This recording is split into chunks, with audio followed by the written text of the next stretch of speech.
Hello viewers, मैं हूं doctor Reem Khan, obstetrician and gynaecologist. Mamta channel के इस वीडियो में हम दूसरे सहमाई डिस्कस करेंगे। Mamta channel is all about motherhood. हम यहाँ पर औरतों से मुताल्लिक सारे टॉपिक्स डिस्कस करते हैं, जैसे इनफर्टिलिटी, प्रेगनेंसी एंड पेरेंटिंग। तो अगर आपने अभी तक हमारे चैनल को सब्सक्राइब नहीं किया है तो प्लीज सब्सक्राइब आवर चैनल, अपने फैमिली एंड फ्रेंड्स से इंफॉर्मेशन शेयर करें और हमारी नई वीडियो से बाखबर रहने के लिए बेल आइकॉन को क्लिक करें। हमल में 3 सहमाइयाँ होती हैं। पहली सहमाई स्टार्ट होती है आपके लास्ट पीरियड की फर्स्ट डे से लेकर 13 हफ्ते तक। दूसरी सहमाई होती है 14 हफ्ते से लेकर 27 हफ्ते तक। दूसरी सहमाई को प्रेगनेंसी का गोल्डन पीरियड या हनीमून पीरियड भी कहा जाता है, क्योंकि ये बेहतरीन सहमाई होती है। आपको इसके अंदर पहली सहमाई की सारी प्रॉब्लम्स खत्म हो चुकी होती हैं, जिसमें सबसे ऊपर होती है उल्टी, मतली और थका हुआ रहना, और आपको अपनी आखिरी सहमाई की प्रॉब्लम्स अभी शुरू ही नहीं होती हैं, जो आपके ज्यादा वजन और बच्चे के ज्यादा वजन की वजह से होती हैं। तो आप इस पीरियड को एंजॉय करें। पहली सहमाई के मुकम्मल होने पे आपका बच्चा 50 ग्राम और 50 इंच का एक मुकम्मल छोटा सा इंसान होता है, जिसके सारे आज़ा पूरे बन चुके होते हैं। जब तक आप दूसरी सहमाई मुकम्मल करती हैं तो आपका बेबी 50 ग्राम से बढ़कर 1 किलो तक का और उसकी लेंथ 5 इंच से बढ़कर 12 से 14 इंच तक की हो चुकी होती है। इस टाइम तक आपके पास बेबी के सारे आज़ा, दिल, दिमाग, आंखें, नाखून, यहाँ तक कि उसके फिंगरप्रिंट्स भी मुकम्मल तौर पे बन चुके होते हैं और वो बहुत सारी एक्टिविटीज भी कर रहा होता है। और हो सकता है कि आप इतने लकी हो कि अल्ट्रासाउंड के दौरान अपने बेबी को उसका अंगूठा चूसते हुए भी देख सकें। क्या ये बात आपको पता है कि बच्चे के कान मुकम्मल तौर पे 17 हफ्ते में बन चुके होते हैं। 22 हफ्ते पे वो सारी बातें सुन रहा होता है और 24 हफ्ते तक वो सारी आवाज पे रिस्पॉन्ड भी करता है। हालांकि उसके अपने इर्द गिर्द पानी और दूसरे लेयर्स भी होते हैं, लेकिन फिर भी वो माँ की आवाज पहचानता है। हमल के 16वें हफ्ते में देखने की सलाहियत भी पैदा हो चुकी होती है। 24 से 26 हफ्ते में माँ के पेट पे अगर लाइट डाली जाए तो वो किक मार के बता देता है। रिसर्च से ये बात साबित हुई है कि बच्चा दिन और रात में अपने देखने की सलाहियत से फर्क कर लेता है। एक हैरानकुन बात यह है कि बच्चा जिस एमनियोटिक फ्लूइड में रहता है वो ज्यादातर उसके पेशाब से बना होता है। वो उसी फ्लूइड को पीता है, निगलता है और पेशाब की सूरत में फिर से निकाल देता है। कभी कभार ये फ्लूइड बेबी के डायफ्राम पे जाके लगता है तो उसको हिचकी लग जाती है। बच्चा मूवमेंट 8 से 9 हफ्ते में शुरू कर देता है, जो कि बहुत छोटी छोटी मूवमेंट होती हैं। तो अगर आपका ये पहली दफा बच्चा हुआ है तो हो सकता है आपको मूवमेंट 18 से 20 हफ्ते में पता चले, लेकिन अगर आपके पहले भी बच्चे हो चुके तो आपको मूवमेंट 16 हफ्ते से पता चल जाती है।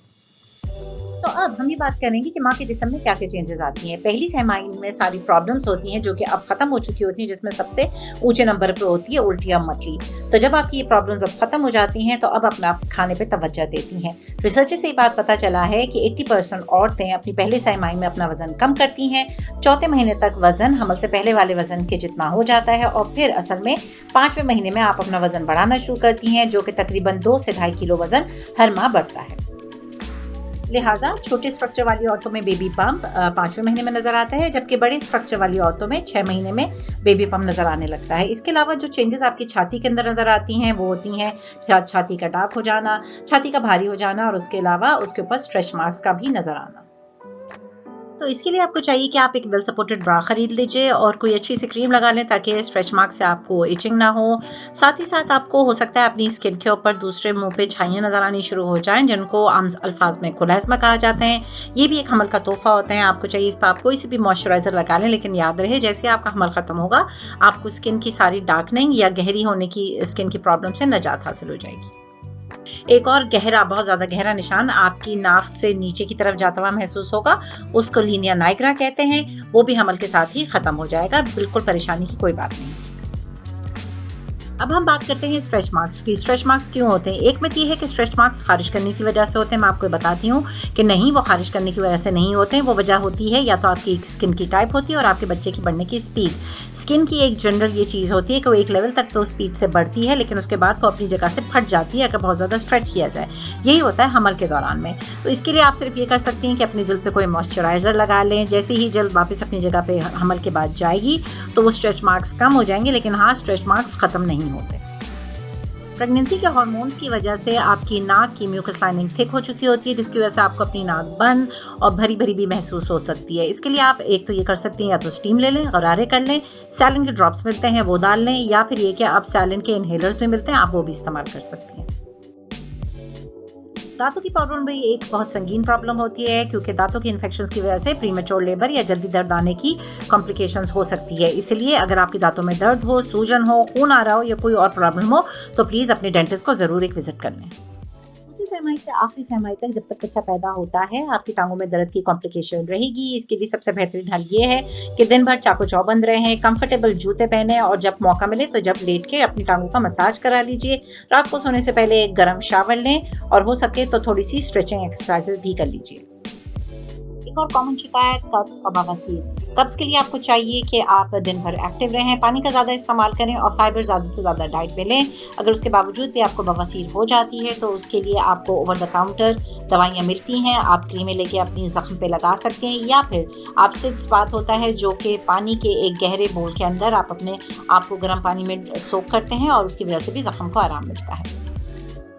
हमल के अंदर कमर का दर्द भी एक बहुत कॉमन प्रॉब्लम होती है। इसके लिए आप नंबर 1 अपना गद्दा चेक कर लें, नंबर 2 रेस्ट कर लें, नंबर 3 कोई लोकल एप्लीकेशन की क्रीम लगा लें, नंबर 4 आप मसाज ले लें एंड नंबर 5 पेनाडोल की गोली खा लें, सेफ है।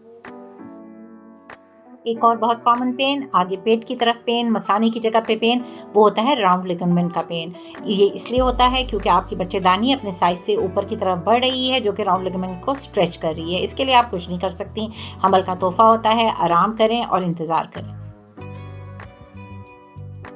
हमल में पानी की शिकायत होना माहवारी वाली जगह से बहुत कॉमन शिकायत है। अगर उस पानी में बू नहीं है, कलर नहीं है, स्मेल नहीं है तो परेशानी की कोई बात नहीं है। ये इस वजह से है क्योंकि वहाँ पर ब्लड सप्लाई बढ़ा हुआ है और आपके बेबी का प्रेशर और बच्चेदानी का प्रेशर उस जगह पे ज़्यादा है, इस वजह से पानी की शिकायत आपको ज़्यादा होगी। एक इम्पॉर्टेंट चीज़ जिसका ध्यान रखना है वो पेशाब का इन्फेक्शन है।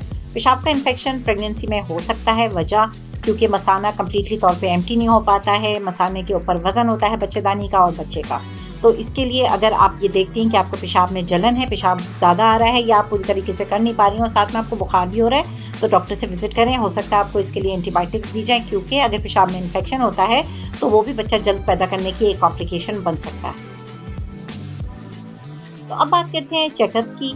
आपको दूसरी सहमाई के अंदर डॉक्टर से महीने में एक दफ़ा विजिट करना है। उस दौरान में आपका ब्लड प्रेशर चेक किया जाएगा, आपका वजन चेक किया जाएगा, आपका पेशाब चेक किया जाएगा और आपका ब्लड भी चेक किया जाएगा। साथ ही साथ आपके बच्चे के साइज चेक किया जाएगा और हो सकता है उसके दिल की धड़कन भी चेक की जाए। 18 से 20 हफ्ते में आपके बच्चे के आज़ा का डिटेल एक अल्ट्रासाउंड किया जाएगा। 24 से 26 हफ्ते के दौरान में आपका ब्लड टेस्ट किया जाएगा जो कि शुगर के लिए होगा। लेकिन अगर आपकी फैमिली हिस्ट्री है शुगर की या आपको अपने पिछले बच्चों में शुगर हो चुकी है तो हो सकता है आपका ब्लड शुगर टेस्ट पहले भी किया जाए। 24वें हफ्ते में आपको फ्लू की वैक्सीन लगेगी और 26 से 28 हफ्ते में आपको वैक्सीन लगेगी टेटनस की।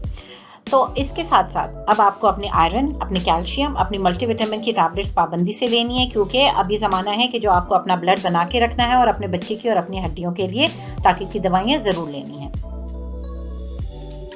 तो ये तो थे व्यूअर्स दूसरी सहमाई के अंदर आपके और आपके बच्चे के अंदर क्या क्या चेंजेस आती हैं और आपको उन चेंजेस के लिए क्या क्या करना चाहिए और क्या एक्सपेक्ट करना चाहिए। तो ये एक्चुअली में फन टाइम होता है, एंजॉय कीजिए और हमारी नेक्स्ट वीडियो जो कि हम 3rd ट्राइमेस्टर पर बनाएंगे उसका इंतजार कीजिए। अगर आपको हमारी ये वीडियो पसंद आई है तो प्लीज़ इसको लाइक करें, हमारे चैनल को सब्सक्राइब करें और हमारी आने वाली वीडियो से बाखबर रहने के लिए बेल आइकॉन को क्लिक करें। Thank you.